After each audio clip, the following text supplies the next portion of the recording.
First ever factory outlet Mukunda jewellery KPHP Kothapet Khammam Somajiguda Hanamkonda. తెల్లారికి వచ్చి మా ఇంట్లోనే కూర్చోవటం, మా ఇంట్లో మాట్లాడితే ఆమెతో కూడా నవ్వుతాం. ఇలాంటివన్నీ చేసింది నన్ను దగ్గర చేసింది ఎవరు సార్? అయితే బెడ్రూమ్ లోకి తెచ్చేస్తావా నువ్వు? మనిషివా లేకపోతే రోడ్లో తిరిగే కుక్కవా? నువ్వు ఏం మాట్లాడుతున్నా అర్థమవుతుందా? అసలు తీసుకొచ్చింది ఇంత దూరం తీసుకొచ్చిన విషయం నువ్వు మాట్లాడకు. నువ్వు ఇంత పెద్ద తప్పు చేసి కూడా నా దగ్గర నీ వీడియో స్ట్రాంగ్ ఎవిడెన్స్ ఉంది నా దగ్గర. ఎక్కడి నుంచి ఎక్కడి వరకు చీరలు కట్టుకొచ్చి ఎలా నన్ను టెంప్ట్ చేస్తుంది ప్రతి ఒక్క మొగడు, నాకే కాదు ఎవరికైనా సరే, ముసలాడికైనా సరే అనిపిస్తుంది. నన్ను తీసుకెళ్లాలనిపించింది అంతే. నువ్వు చేసావు చూడు, స్పై కెమెరా పెట్టి అసలు మొగాడికి అసలు నీకు హ్యాట్స్ ఆఫ్ స్వప్న, నాకు అర్థం కావట్లేదు. నీలాంటి నీలాంటి వాడి ప్రేమలు నాకు అసలు వద్దు కూడా వద్దు. నా చాలా తప్పు చేయించాలి, నన్ను పట్టించాలి, నలుగురిలో నన్ను షేమ్ చేయాలనే ఉద్దేశం ఆమెకు లేకపోతే ఈ స్పై కెమెరాలు ఇవన్నీ ఏంటి సార్? నాకు అర్థం కాదు. అది పెట్టాను కాబట్టి నీ బతుకు బయటపడింది. లేచిన దగ్గర నుంచి నేను తెల్లారి మంచం మీద నుంచి లేవగానే మా ఇంట్లో కనపడుతుంది. ఇక నా పిల్ల ఎలా కనపడుతుందో ఆమె కూడా నాకు అలాగే కనపడుతుంది. ఈ రికార్డింగ్ ఏదైతే ఉందో నీకు దమ్ము ధైర్యం ఉంటే కనుక ఆ రికార్డింగ్ నీ స్నేహితుల మధ్యకి వెళ్ళి చూపెట్టు, కావాలంటే ఏం మాట్లాడతారో చూద్దాం.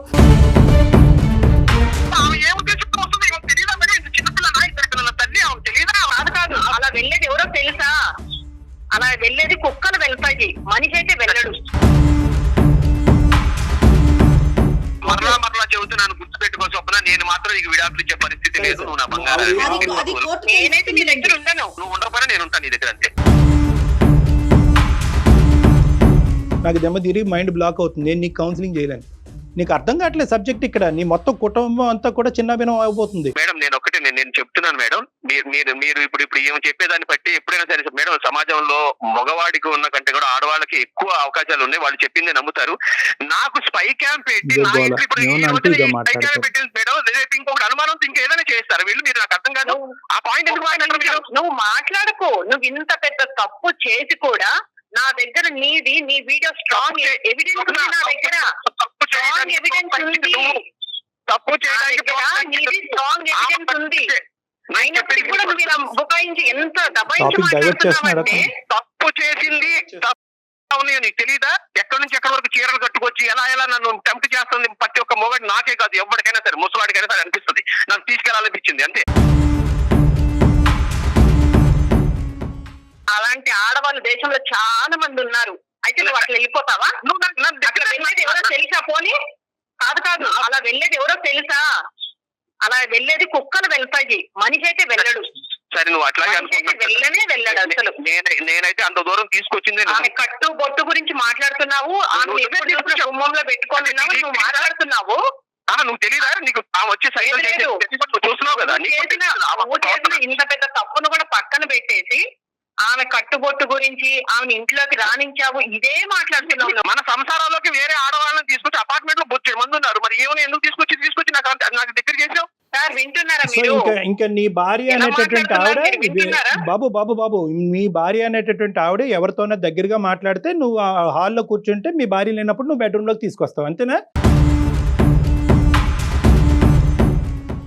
ఈ సబ్జెక్టు ఈ 4 గోళ్ల మధ్యన ఉంది కాబట్టి ఈ లెవెల్లో అయినా మీరు మాట్లాడుతున్నారు. ఒక్కసారి ఆ వీడియో రికార్డింగ్ కాస్త మీ తల్లిదండ్రులు ఎదురుగుంటా పెడితే కనుక మీ పరిస్థితి ఏమవుతుందో ఆలోచించుకోండి. ఈరోజు ఇంత గట్టిగా మాట్లాడుతున్నారంటే కేవలం మీ ఈగో బట్టి మిమ్మల్ని మీరు సమర్థించుకునేటటువంటి ప్రయత్నం చేయకండి. ఒక్కసారి కనువిప్పు కాదండి. ఇప్పుడు ఓకే ఆవిడ కెమెరా పెట్టడం, మీ ప్రైవసీ భగ్నం చేయటం, మీ బెడ్రూమ్ లైఫ్ని బట్టబయలు చేయటం అనేటటువంటిది నేరం అనుకుందాం. మరి మీ దాన్ని ఏమంటారండి? మీ సబ్జెక్ట్ ఏమంటారు సార్? కెమెరాని పక్కన పెడతాం సార్. కెమెరా అనేది మీరు చెప్పేది అది తప్పు అంటున్నారు. నేనేం తింటాను, నాకు ఏ బట్టలు ఇష్టం, నేను ఏం చేస్తాను, మా ఇంట్లో ఫ్యామిలీ విషయాలు, మా అమ్మగారి గురించి, మా నాన్నగారి గురించి, మాకు చిన్న జరిగిన ప్రతిదీ కూడా పోసకుచ్చినట్టు చెప్పేసి నా పెళ్ళాలంటే ఎవరైనా క్లోజ్ గా ఉన్నప్పుడు ఈ మాటలు చెప్పుకోరా? ఒక అమ్మాయితోనే కదండి షేర్ చేసుకున్నారు తను. ఇంతవరకు నువ్వు ఎందుకు నువ్వు ఎంతసేపు సంకోచించావు మాకు అర్థమైంది. నేను ఇంతవరకు నేను ఎంతగా ప్రేమించానంటే నా ప్రాణం కంటే ఎక్కువ ప్రేమించాను, నువ్వు చేసావు చూడు స్పై కెమెరా పెట్టి. అసలు మొగాడికి అసలు నీకు హ్యాట్స్ ఆఫ్ స్వప్న, నాకు అర్థం కావట్లేదు. నీలాంటి వాడి ప్రేమలు నాకు అసలు వద్దు కూడా వద్దు. అంటే నువ్వు ఇన్ని రోజులు చీటింగ్ చేసావు. ఒక్క నిమిషం, ఈయన అంత ప్రేమించేవాడైతే ఆమె కట్టుబొట్టి ఎలా ఉంటే ఈయన టెంప్ట్ అవుతాడండి? అనవసరం అమ్మా, కట్టు లేదు బొట్టు లేదు, ఇవన్నీ కట్టు కథలు, ఇవన్నీ కట్టు కథలు. అతనికి ఏంటంటే అతను చేసినటువంటి తప్పు ఇప్పుడు బయటకు వచ్చింది. మీ ఇద్దరి మధ్యనే కాకుండా ఇంకో ఇద్దరు విన్నారు కాబట్టి అతను సమర్థించుకున్న, అతని లోపల ఉన్న మనస్సాక్షికి తెలుసు అతను ఎంత పెద్ద తప్పు నేరం చేశాడని అతను తెలుసు. అంత యాడ్ ఏజెన్సీ రన్ చేసేటటువంటి ఒక వ్యక్తి, ఇద్దరు పిల్లలు కన్నా వ్యక్తి, ఒక ఆడదాంతో 8 సంవత్సరాల పాటు ప్రయాణం చేసినటువంటి వ్యక్తి ఈ రోజు కెమెరా పెట్టడం పెద్ద తప్పు, వేరే ఆడదాంతో పడుకోవటం పెద్ద తప్పు కాదు అని మాట్లాడుతున్నాడు చూడు. అది ఏమీ తెలియక మాట్లాడలేదు, అమాయకత్వంతో మాట్లాడలేదు, కానీ అతను ప్రొటెక్ట్ చేసుకునేటటువంటి ప్రయత్నం తప్ప ఇంకోటి లేదమ్మా. కానీ ఇక్కడ ఇదిగో ఎవరు సతీష్, నా మాట విని ఈ రోజు ఏంటంటే ఈ రోజు నీకు ఈ సంసారం కావాలా, ఈ జీవితం కావాలా వద్దా? సార్ ఆ రకంగా వేరే ఆడదంతా నేను అలా చూసినప్పుడు నేను ఎట్లా ఉంటాను సార్? నేను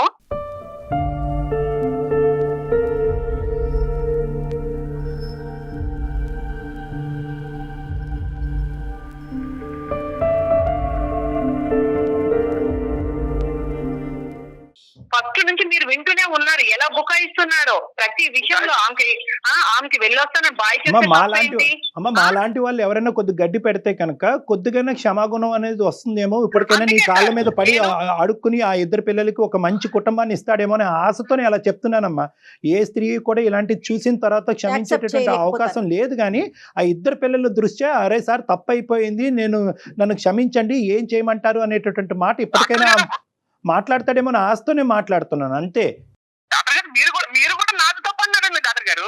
కాదయ్యా, అంటే ఫస్ట్ మీరు మెయిల్ చేసేస్తే మీకు సపోర్ట్ చేసేస్తామా సతీష్? అలా కాదు సతీష్, ఇక్కడ ఆడవాళ్ళు లేదు మగవాళ్ళు లేదు, ఎవరికైనా నువ్వు ఈ రికార్డింగ్ ఏదైతే ఉందో నీకు దమ్ము ధైర్యం ఉంటే కనుక ఆ రికార్డింగ్ నీ స్నేహితుల మధ్యకి వెళ్ళి చూపెట్టు. కావాలంటే ఏం మాట్లాడతారో చూద్దాం. ప్రైవేట్ కెమెరా పెట్టడం తప్ప, వేరే ఆడదాంతో పడుకోవటం తప్ప. నీ భార్యని ఎవరో ఒక ఆడదానికి ఇంట్రడ్యూస్ చేసింది కాబట్టి, మీ భార్య వెళ్ళి తన ప్రైవేట్ ఇష్యూస్ వేరే ఆడదాంతో చెప్పింది కాబట్టి ఆ ఆడదాన్ని మన ఫ్యామిలీలో ఒక మెంబర్ చేసేసుకుని మీ ఆవిడ లేనప్పుడు, మరి మీ ఆవిడ ఉన్నప్పుడే చేయొచ్చు కదయ్యా, మీ ఆవిడ ఉన్నప్పుడే చేయొచ్చు కదా, ఎందుకు సీక్రెట్గా చేసావు?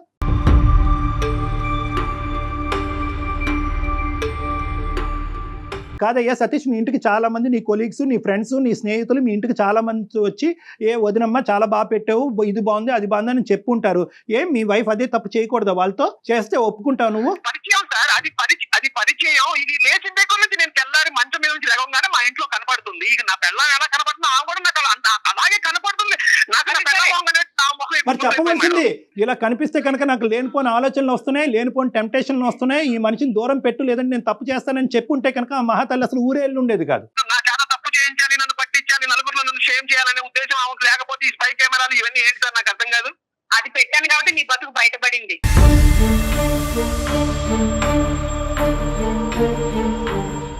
స్వప్న మీరేం చెప్పదలుచుకున్నారో చెప్పండి స్వప్న, ఎందుకంటే ఎంత మాట్లాడినా ఇది తెగేలాగా కనిపించట్లేదు.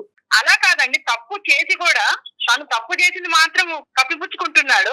మళ్ళీ ఏం మాట్లాడుతున్నాడు? కెమెరా ఎందుకు పెట్టామనేది మాట్లాడుతున్నాడు. నాకు ఆర్గ్యుమెంట్ వద్దు సార్, ఆర్గ్యుమెంట్ వేస్ట్. తనతో మాట్లాడడం, తనని చూడడం నాకు ఇష్టం లేదు కాబట్టి తన నుంచి నేను విడాకులు కోరుకున్నాను. నాకు 2 పిల్లలు ఉన్నారు, వాళ్ళకు నేను న్యాయం చెయ్యాలి. అందుకే నేను ఆస్తిలో సగం భాగం వాళ్ళకి రాసేసేమని చెప్పాను. నువ్వు ఫస్ట్ ఆ పని చెయ్యి, పిల్లలకి నువ్వు సగం ఆస్తి రాసివ్వు. నీతో నేను చేసిన తప్ప సార్? మీరు చెప్పండి సార్. మీరు తప్పు లేదు కోరుకోవడం ఇవ్వను, నువ్వు నా బంగారానివి, నేను నీ దగ్గరే ఉంటాను. చెప్పండి సార్, నేను విడాకులు కోరుకోవడం తప్ప? మీరు చెప్పండి. అమ్మ నువ్వు విడాకులు కోరుకోవటం అన్నది అసలు తప్పే కాదు, కానీ దీనికి ఏమన్నా ఒక ఆల్టర్నేటివ్, ఒక మధ్యలో ఏదైనా ఒక దారి కనిపిస్తుంది అనే ఆశతో మేము మాట్లాడుతున్నాం. ఈరోజు నువ్వు మోసపోయావు, ట్రస్ట్ అనేటటువంటి ఇష్యూ ఇక్కడ బ్రేక్ డౌన్ అయ్యింది. ఒక ప్రధానమైనటువంటి పునాది పెళ్లికి నమ్మకం, అండర్స్టాండింగ్ అనేటటువంటి 2 పునాదులు తెగిపోయినాయి. 8 సంవత్సరాల పాటు మీరు ఎంత గొప్పగా ఉండేవారు అనేది చరిత్ర మాత్రమే. కానీ ఈరోజు ఈ మనిషిలా ఎందుకు మాట్లాడుతున్నాడో అన్నది నాకు నిజంగా అర్థం కావట్లేదు. అమాయకత్వం మాట్లాడుతున్నాడా, పొగరుతో మాట్లాడుతున్నాడా, లేదంటే ఏదో విధంగా తను చేసినటువంటి తప్పిని కప్పుర్పుచ్చి సమర్థించుకోవటానికి మాట్లాడుతున్నాడా, లేదంటే బయట వాళ్ళు మేము వింటున్నాం కాబట్టి ఇలా మాట్లాడుతున్నాడా? ఇది నాకు ఫస్ట్. ఆయన తప్పు చేసి కూడా ఆయన చాలా సమర్థించుకుంటున్నాడు. నాకు వద్దు సార్, ఇంకా నేను తనతో మాట్లాడటమే నాకు ఇష్టం లేదు. సతీష్ ఒకే ఒక క్వశ్చన్ అమ్మ, స్వప్న ఒకే ఒక క్వశ్చన్. స్వప్న ఇప్పించడం నువ్వు సరే స్వప్న ఒకే ఒక వైట్. మరలా చెబుతున్నాను, గుర్తుపెట్టుకో స్వప్న, నేను మాత్రం నీకు విడాకులు ఇచ్చే పరిస్థితి సరే లేదు. సరే అది కోర్టుకి నేనైతే నీ దగ్గర ఉండను. నువ్వు ఉండకపోయినా నేను ఉంటాను నీ దగ్గర, అంతే. నేను అంతే. సతీష్ నువ్వు అమాయకుడో పిచ్చోడో అర్థం. సతీష్ ఒక్క మాట నేను అడుగుతాను, ఒకే ఒక ప్రశ్న నేను అడుగుతాను, ఓకేనా? చెప్పండి సార్. అడగనా? చెప్పండి సార్. అడగనా? అడగండి సార్. రైట్, అడగండి. ఓకే. ఇప్పుడు రేపొద్దున మళ్ళీ ఇంకొక స్త్రీ, ఈ మహాతల్లి కాదు, ఆవిడతో నీ స్వప్న మళ్ళీ స్నేహబంధాన్ని ఏర్పరచుకుని మళ్ళీ ఊరెళ్తే ఆవిడతో కూడా పడుకోవటం తప్పు లేదు అనేటటువంటిది ఇప్పటికీ నువ్వు మాట్లాడతావా? సార్ నేను గివ్ మీ స్ట్రైట్ ఆన్సర్. రేపొద్దున ఇటువంటి ఆపర్చునిటీ, ఇటువంటి అవకాశం వస్తే కనుక మళ్ళీ అదే పని చేస్తావా? అది తప్పు కాదని నువ్వు అంటున్నావు, తప్పని మేము అంటున్నాం. స్ట్రైట్ ఫార్వర్డ్ క్వశ్చన్, మళ్ళీ ఇంకో అవకాశం వస్తే చేస్తావా? మీరు అడిగిన దానికి నాకు ఒక డౌట్ ఉంది సార్. ఎందుకంటే నేనేదో మూర్ఖంగా మాట్లాడుతున్నాను అంటున్నారు కాబట్టి నేను మిమ్మల్ని అడుగుతాను. మూర్ఖత్వంగా అంటలేదు, అది అర్థం కావట్లేదు అంటున్నా.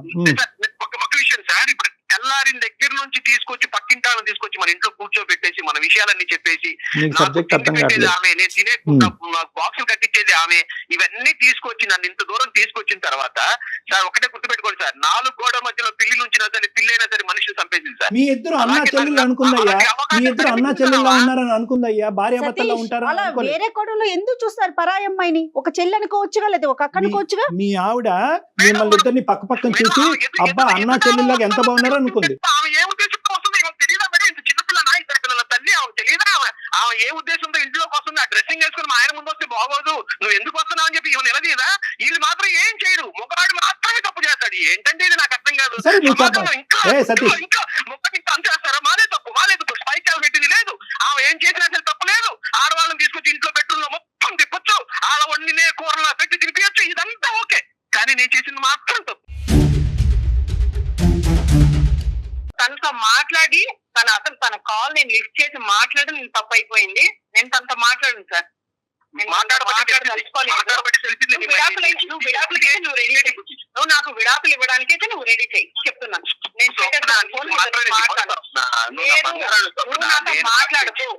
మాట్లాడుకో.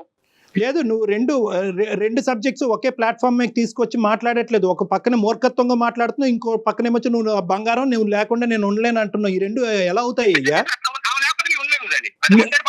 అయితే నీ తప్పు క్షమించమని చెప్పు, అడుగు. నీ తప్పు క్షమించమని చెప్పు, అడుగు. మూర్ఖత్వంతోనో పిచ్చితనంతోనో వ్యామోహంతోనో ఇంకో దాంతోనో ఏదో అమ్మాయి పక్కన నేను పడుకున్నాను, నేను చేసిన తప్పు అని చెప్పి క్షమాపణ అడుగు అమ్మాయిని. మళ్ళీ రిపీట్ కాదని ప్రామిస్ చేయండి సార్. రిపీట్ అవడానికి అవకాశాలు తీసుకొస్తే లేదులే కానీ నేను చేసిన అంటే చేస్తావు అనమాట. ఏ భార్య అయినా అలా చేసేదా సతీష్? ప్రాక్టికల్ గా ఆలోచించండి. ఒక యాడ్ ఏజెన్సీ రన్ చేస్తున్నానని చెప్తున్నారే, పక్కింటి అమ్మాయితో స్నేహంగా మాట్లాడితే అది తప్ప? సరే, అది కొంచెం ఎక్కువ అయి ఉండొచ్చు, మేమేమంటున్నాం అది కొంచెం ఎక్కువ అయి ఉండొచ్చు. అయితే మాత్రం మీ లోపల అనవసరమైనటువంటి ఫీలింగ్స్ వచ్చి ఆ అమ్మాయి కట్టుబొట్టు మీకు నచ్చకపోతే కనుక ఇలాంటి ఆడపిల్ల మన ఇంట్లోకి రావటం అనేటువంటిది నాకు నచ్చట్లేదు, ఆవిడ గడప దగ్గరే ఉంది అని చెప్పి స్ట్రైట్ ఫార్వర్డ్ గా చెప్పు. ఆ అమ్మాయి ఆ కట్టుబొట్టు బాలేదు, ఆ అమ్మాయి మన ఇంట్లో రావడానికి వీలు లేదు అన్నా కానీ స్వప్న బలవంతంగా అమ్మాయిని మీ ఇంట్లోకి తీసుకొచ్చిన పరిస్థితి వచ్చిందా? నాకేం తెలుసు అండి, నేను పొద్దున పోతే సాయంత్రం వచ్చేవాడిని, నాకేం తెలుసు? నా అపార్ట్మెంట్ లో నా ఫ్లోర్ లో ఉండేవాడే నాకు తెలియదు సార్. అలాంటివి తీసుకొచ్చి నా విషయాలన్నీ చెప్పేసి సార్ ఇన్ని చెప్తున్నారు కదా సార్. ఇప్పుడు ఆడవాళ్ళు ప్రేమించుకున్న ఆడపిల్లలే ఏం చేస్తున్నారు సార్? ఒక మొగుడు వేరే వాడితో చూస్తేనే పక్కన తొడలు గిరి చేస్తున్నారు. అరే ఎందుకు చూస్తున్నావు అని చెప్పి అంటున్నారే. ఆమె డ్రెస్సింగ్ తో అలా వచ్చేసి నన్ను కవిస్తూ నన్ను చేస్తూ, నేను తినే ప్రతిదీ కూడా మా ఇంట్లో ఇది స్పెషల్, ఇది హెల్ప్ అన్నావు కదా, ఇది మీ ఆయనకి ఇష్టం అన్నావు కదా. ఏమయ్యా ఆ అమ్మాయి కవ్విస్తుంది, ఆ అమ్మాయి మెంటల్దో పిచ్చిదో, నువ్వు కవ్వించబట్టం ఎందుకయ్యా? 2 పిల్లల తండ్రివి నువ్వు. మీ బుద్ధి ఏమైందండి? అంటే ఈ 8 సంవత్సరాల్లో కవ్వించే ఆడ దొరకపోవటం వల్ల మీ ఆవిడకి ఈ ఇష్యూ బయటకు రాలేదు. లేదంటే పెళ్ళైన 1 సంవత్సరంలోనే కవ్వించే స్త్రీ దొరుకుంటే కనుక ఇది అప్పుడే మాట్లాడుకుని ఉండేవాళ్ళమ్మా. అంటే నీకు ఆపర్చునిటీ రాక ఈ ప్రయత్నం జరగలేదు, అవకాశం రాక. ఆఫీస్ లో కూడా ఉంటారులే సార్ కవ్వించే వాళ్ళు, చాలా బజార్లో చాలా మంది ఉన్నారు సార్. అందరి దగ్గరికి వెళ్తామా సార్? మరి అంత ఇచ్చి అంత చేసిన వాళ్ళు స్పెషల్ డిష్ అంటే గడుదు గుడ్డ ఏం కాదు. ఇవన్నీ కాదు, నీకు నిజంగా నీ భార్య కావాలంటే మీ భార్య నిజంగా నిన్ను క్షమిస్తుందా, లేదంటే నీ క్షమాపణ స్వీకరిస్తుందా, నువ్వు చెప్పేటటువంటి రీజన్ని యాక్సెప్ట్ చేస్తుందా లేదా అనేటటువంటి తర్వాత సబ్జెక్టు. ఈ ఫోన్ కాల్ ద్వారా ఏదైనా ఉపయోగపడాలి నీ పిల్లలకి నీకు అంటే కనుక మనస్ఫూర్తిగా ఒక క్షమాపణ చెప్పేటటువంటి ఉద్దేశం మీకుందా? ఈ కారణాలు కాదు, ఏ కండిషన్స్ లేకుండా, ఏ కారణాలు చూపెట్టకుండా అన్కండిషనల్గా నా తప్పుని క్షమించు స్వప్న అని అడిగే ఉద్దేశం మీకుందా మీ పిల్లల భవిష్యత్తు దృష్ట్యా? లేదా చెప్పేసే. ఎందుకు ఈ ఆర్గ్యుమెంట్ గురించి ఎందుకు? నా భార్య అంటే నాకు ఇష్టం, నా పిల్లలు అంటే నాకు 2 కళ్ళు బాగుంది, ఆ లాంటి వాళ్ళు. సబ్జెక్ట్ నా అక్కడి భార్య వరకు బాగుంది. ఇవన్నీ డైలాగులు చెప్పుకోవడానికి బాగుంటాయండి, చెప్పండి. మేడం నాకైతే నా మనస్ఫూర్తిగా చెప్తున్నాను మేడం, మీకు డైలాగ్ లాగా అనిపిస్తుంది. నేనేం సరే చెప్పాను చెప్పండి. మనస్ఫూర్తిగా అదే మనస్ఫూర్తిగా క్షమాపణ అడగయ్యా తమ్ముడు, మనస్ఫూర్తిగా క్షమాపణ అడుగు. అతనికి తప్పు అనిపించట్లేదు కళ్యాణ్ గారు. నన్ను క్షమాపణ అంటున్నారు కదా, ఆమె కూడా నాకు క్షమాపణ చెప్పమనండి. ఇలాంటివి మళ్ళీ మళ్ళీ వేరే అదర్ ఆడవాళ్ళని తీసుకొచ్చి ఇంట్లో విషయాలు చెప్పి ఎన్ని చేయను. వదిలే బాబు, వద్దు. అదే నేను కండిషన్ లేకుండా అన్నాను, నువ్వు కండిషన్స్ పెడుతున్నావు. సో ఈ రోజు నుంచి ఏంటంటే నువ్వు ఇలాంటి తప్పు చేయకూడదు అంటే కనుక మీ భార్య ఆడవాళ్ళతోనే మాట్లాడటం మానేయాలి, ఆడవాళ్ళ వైపు నవ్వకూడదు, ఇంట్లో వేరే ఆడవాళ్ళు రాకూడదు. కళ్యాణ్ గారు ఇప్పుడు భార్య ద్వారా పరిచయం అయింది, లేదా ఇంకొకరి ద్వారా పరిచయం అవుతారు, అప్పుడు ఏం చేస్తాడు? ఉన్నారంట యాడ్ ఏజెన్సీలో చాలా మంది ఉన్నారంట, కానీ వాళ్ళతో లిమిట్ గానే ఉన్నాడంట. ఓకే, స్వప్న మీరు చెప్పండి అమ్మా. అంటే ఇప్పుడు ఆమె తీసుకొచ్చి స్వప్న లైన్ లో ఉందా బాబు? స్వప్న భరించలేకపోయింది ఈ సబ్జెక్ట్ అంతా. ఇప్పుడు అనవసరంగా మేము ఇవన్నీ ఏం చెప్పలేదు. మేము ఇందాక ఫోన్ కాల్ అడిగినప్పుడు మాత్రం ఏమీ లేదు సార్, నాకే అర్థం కావట్లేదు సార్, నన్ను కాపాడండి సార్, నా జీవితాన్ని కాపాడండి సార్ అని చెప్పి అమాయకుల్లో మాట్లాడావు. వెనకట్లేమో చాటబారెడు స్టోరీ ఉంది నీకు. సతీష్ గారు మీకు అక్క చెల్లెలు ఉన్నారండి? ఉన్నారు. మరి ఏమండి మీకు ఇంట్లో, మీ ఇంట్లో కూడా ఆడవాళ్ళు ఉన్నారు కదా, ఒక అమ్మాయికి ఎంత బాధ అనిపిస్తుంది, దాన్ని మళ్ళీ మీరు సమర్థించుకుంటున్నారు చూడండి. తప్పయ్యా, నేరమయ్యా. పక్కింటి తీసుకొచ్చి ఏంటండి? ఒక నిమిషం అండి, మీరు పొద్దున్న వెళ్ళి సాయంత్రం వస్తానంటున్నారు, అసలు ఎవ్వరు తెలియదు అంటున్నారు. మీరు ఎంతసేపు చూసారా పక్కింటామని? చూసుండొచ్చు, అయితే మాత్రం దానికి ఒక పర్థం లేదండి. ఏమండి, పరిచయాలు వేరో సంబంధాలు వేరో అండి. అక్కడ ఆవిడ పరిచయం చేస్తే మీరు సంబంధం పెట్టుకున్నారు, మీకు అర్థం కావట్లేదు ఇప్పటికీ. డాక్టర్ గారు ఆమె వస్తున్నదే నా కోసం అని చెప్పి నాకు వచ్చిన 4-5 రోజుల్లోనే అప్పుడు చెప్పండి తనకి. అప్పుడు మీ భార్యకి చెప్పుండాలి కదా, మీరు సరైన పర్సన్ అయితే ఆ అమ్మాయి బాగోలేదు, తన చూపు బాగోలేదు, తన ప్రవర్తన బాగోలేదు, 2 పిల్లల తండ్రిగా మీ భార్యకి చెప్పాలి. సతీష్ ఆవిడ లేదు ఇప్పుడు లైన్ లో, నిజంగా మాట్లాడుతున్నావే యాక్టింగ్ ఇదంతా?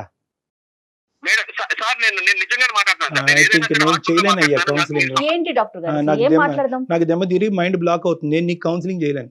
నీకు అర్థం కావట్లేదు సబ్జెక్ట్. ఇక్కడ నీ మొత్తం కుటుంబం అంతా కూడా చిన్న భిన్నం అయిపోతుంది. అయినా కూడా మీ తప్పును మీరు గ్రహించలేకపోతున్నారు. ఒక్కసారి కూల్ గా ఆలోచించుకోండి, మీరు చేసింది తప్పు. ఇక్కడ తప్పుల మధ్యన పోటీ కాదు, చిన్న తప్పు పెద్ద తప్పు కాదు. మీ భార్య తీసుకొచ్చిన స్త్రీతో మీరు సంబంధం పెట్టుకున్నారు అనేటటువంటిది ఒక్కటే ఇక్కడ సబ్జెక్టు. మీ భార్య తీసుకురావటం అనేది సబ్జెక్ట్ కాదు, కెమెరా పెట్టడం అనే సబ్జెక్ట్ కాదు. ఒక్కసారి కళ్ళు మనసు అన్ని ఇప్పుకుని ఆలోచించుకోండి. 8 ఏళ్ల మీ ప్రయాణాన్ని గుర్తు చేసుకోండి. Your life is a twist. 8 ఏళ్ళు కాపురం చేసిన ముగ్గురు మాత్రం వాళ్ళు మాత్రం మనం నమ్మకుండా కెమెరాలు పెట్టుకుని వేరే వాళ్ళతో పడుకున్న వీడియోలో వాళ్ళు చూడొచ్చులే, కానీ మేము మాత్రం పడుకోవడం అనేది తప్పు. మీరు టోటల్ గా మేము మాకు బ్లేమ్ చేసేటటువంటి ఉద్దేశం లేదు. మీరు మాకు ఈమెయిల్ పెట్టారు, ఎందుకో ఏంటి అనేటటువంటిది అడగటానికి పెట్టారు. దానికి ఉండేటటువంటి బలమైనటువంటి కారణాలు అన్ని పోసగుచ్చినట్టు మీ భార్య చెప్పి ఇంకా తట్టుకోలేక చెప్పలేక ఇంకాసేపు చెప్తే ఆవిడకు వాంతి వస్తుందేమో అనేటటువంటి ఆలోచనతో ఆవిడ ఫోన్ కట్ చేసి వెళ్ళిపోయింది. ఆవిడ మానసిక పరిస్థితి గురించి ఆలోచించరేంటి మీరు? ఆవిడ కూడా ఒక మనిషి అండి, వస్తువు కాదు. తనకి కూడా ఒక మనసు ఉంటుంది. రైట్ సతీష్ గారు, నాకు అర్థమవుతుంది. ఇంకా ఎంతసేపు మాట్లాడినా కూడా దీనికి ఒక ఫైనల్ సొల్యూషన్ వచ్చేలాగా లేదు. ఈ రోజు మీరు వాదించినట్టుగా పదే మీరు వాదించుకోలేరు, సమాజాన్ని మొత్తానికి ఇటువంటి సమాధానం చెప్పలేరు. ఒకప్పుడు ఈ ఇష్యూ కానీ రేపొద్దున మీ పిల్లలు ఎదుర్కొంటా వస్తే కనుక మీ తల ఎక్కడ పెట్టుకోవాలో మీకు అర్థం కాదు. ఇది ఒక్కటి గుర్తు పెట్టుకోండి. ఇంకా చిన్న పిల్లలు కాబట్టి మీరు ఇంకా ఆ ఇష్యూని ఫేస్ చేయట్లేదు. ఖచ్చితంగా రేపొద్దున విడాకులు అనే పరిస్థితి వచ్చిన తర్వాత, పిల్లలు అటువైపు వెళ్ళిన తర్వాత, నాన్న ఈ కారణం చేత ఇప్పటికీ ఆ వీడియో అమ్మ దగ్గర ఉందంట అనేటటువంటి మాట